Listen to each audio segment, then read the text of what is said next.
Baik. Sudah 11 bulan saya nggak punya kerjaan tetap. Nafkah yang saya berikan ke istri sangat minim sekali. Keluarga istri meminta saya untuk pisah. Akhir-akhir ini istri juga sudah tidak tahan. Istri saya bekerja.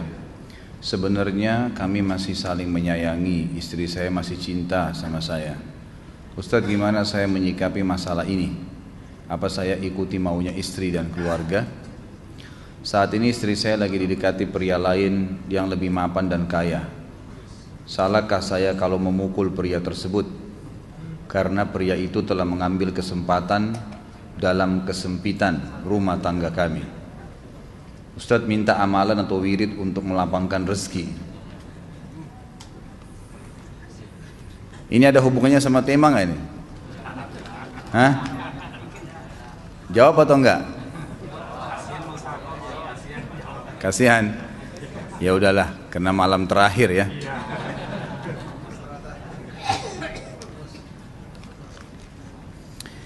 Yang pertama sekali, saya menyarankan Anda saran dari laki-laki ke laki-laki. Prinsiplah dan jangan merendahkan diri di hadapan wanita. Maksudnya begini, pada saat seorang wanita yang menjadi istri Anda membutuhkan Anda, tunjukkan kebutuhan kita 1000 kali daripada dia. Dia sayang, dia perhatikan, dia siap berkorban. Kita harus 1000 kali lebih hebat daripada itu.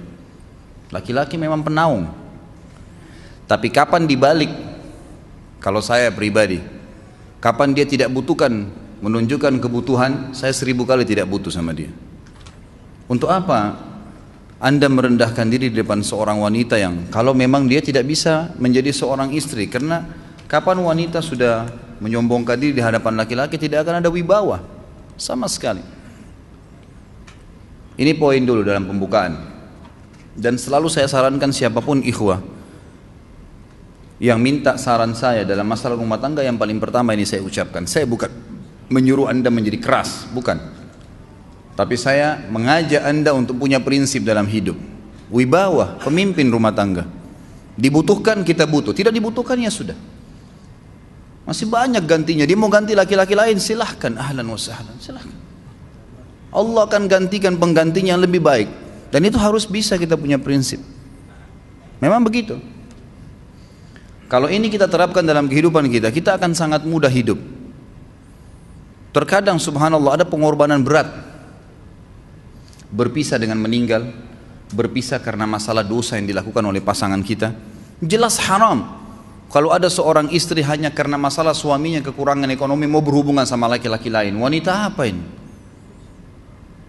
Cinta itu pengorbanan, kasih sayang, bukan hanya pada saat mampu kemudian disayang, pada saat tidak mampu kemudian ditinggal. Subhanallah.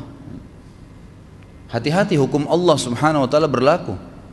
Akhwat, yang jadi istri, ikhwah, yang jadi suami, harus tahu pasangan kita itu punya Tuhan sebagaimana kita punya Tuhan yang sama. Dan Allah itu maha adil. Memang dalam kehidupan kita ada naik turunnya.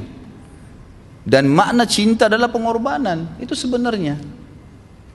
Kalau hanya kita kantongnya lagi penuh kemudian disuka sama istri, pada saat lagi tipis, lagi masalah kemudian dia mau berhubungan sama laki-laki lain, na'udzubillah min dzalik. Wanita apa ini? Kalau saya tidak naungin. Kalau saya nggak naungin. Kamu mau sama dia silahkan, ahlan sahlan, silahkan jalan. Kalau saya, istri saya sangat tahu prinsip saya. Kalau kamu merasa ada laki-laki lain yang kamu anggap baik, atau kamu mau ingin memasukkan pendapat keluargamu dalam rumah tangga saya sehingga kedudukan saya sebagai suami tidak didengar lagi, silakan pilih keluarga kamu. Tidak ada masalah. Jadi jangan jadikan sebagai beban. Oh, nanti kalau pisah saya hidupnya bagaimana? Saya melarat. Ini kenapa ini?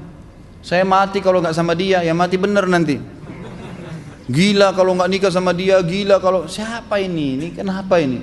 Keluar dari bingkai hidup itu. Seorang muslim itu hidupnya mulia. Dia dihormatin, dia menghormatin. Dia dihina, tinggalkan.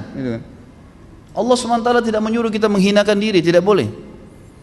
Kalau wanita ini misalnya, istri ini yang dikatakan tadi masih mencintai suaminya, dia hanya sekedar minta kerja, ya, garis bawahi kalimat ini ya.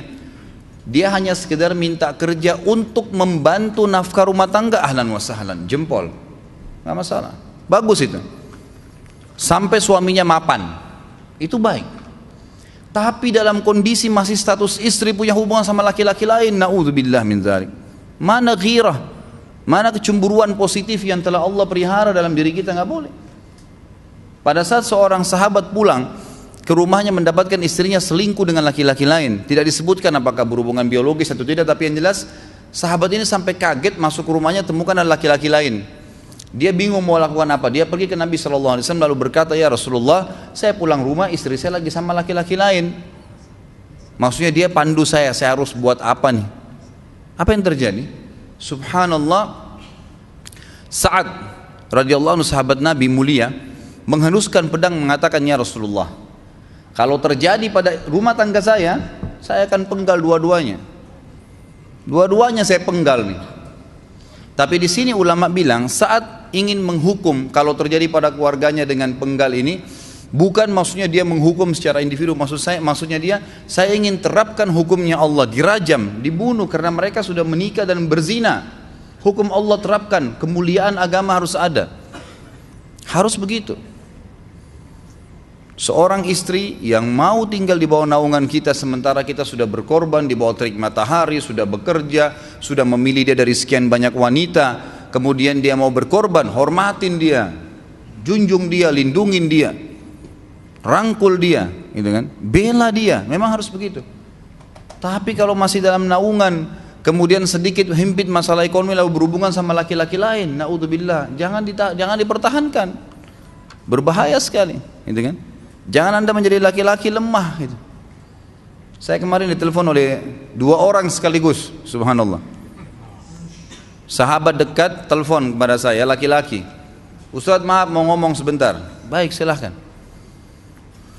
Ustadz saya ini, istri saya pulang ke rumah ke kampung ayahnya ibunya karena alasan mengurus ayah dan ibunya. Akhirnya saya sama anak-anak ditinggal di sini sendiri.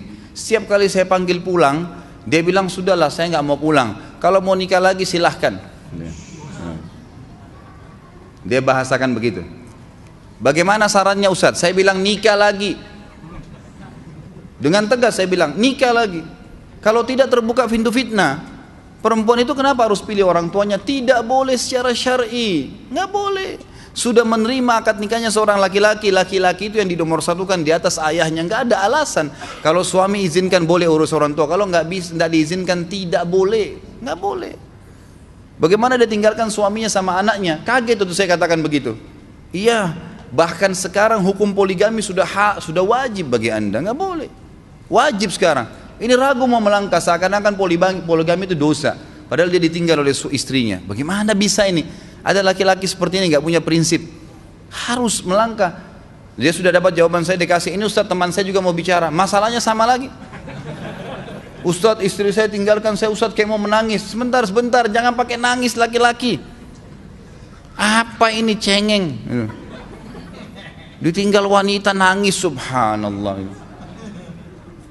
Orang nangis itu ditinggal meninggal Rasulullah SAW, ketinggalan sholat subuh berjamaah, itu nangis. Nggak jadi jihad, nah itu nangis. Ditinggal perempuan nangis, la ilaha illallah.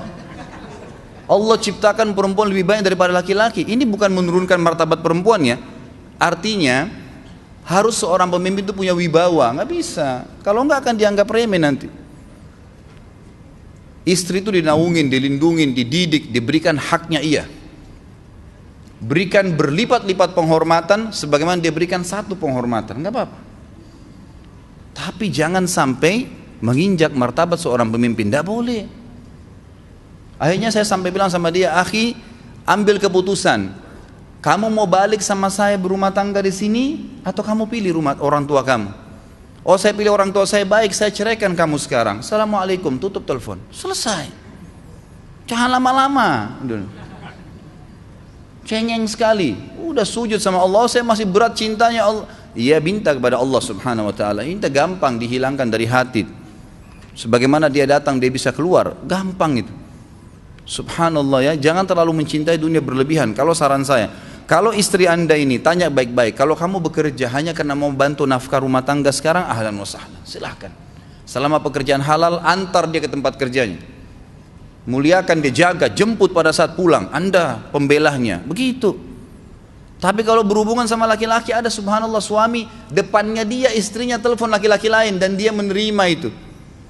Mana ini? Dalam agama haram, wallah haram itu hukumnya. Nggak boleh. Itu namanya dayuth dalam agama. Nabi SAW mengatakan Allah melaknat dayuth. Kata sahabat, siapa itu dayuth ya Rasulullah? Laki-laki yang tidak punya cemburu terhadap pelanggaran agama yang terjadi pada istrinya. Gimana caranya? Nggak boleh dalam agama Islam, gitu kan? Makanya biasakan hati kita terisi dengan cinta kepada Allah SWT dan bukan cinta kepada manusia. Mencintai istri karena Allah yang perintahkan, mencintai suami karena Allah yang perintahkan. Jadi semua karena Allah. Tidak ada kata-kata hilang, tidak ada rugi kalau kita meninggalkannya. Jadi ini hal mendasar yang saya tahu, Allahu alam. Jadi sampaikan seperti itu. Kalau wirid apa? Saran saya adalah memperbanyak istighfar kepada Allah SWT. Gunakan momen musibah itu sebagai kesempatan untuk mendekatkan diri dengan Allah Subhanahu wa taala. Begitu ya.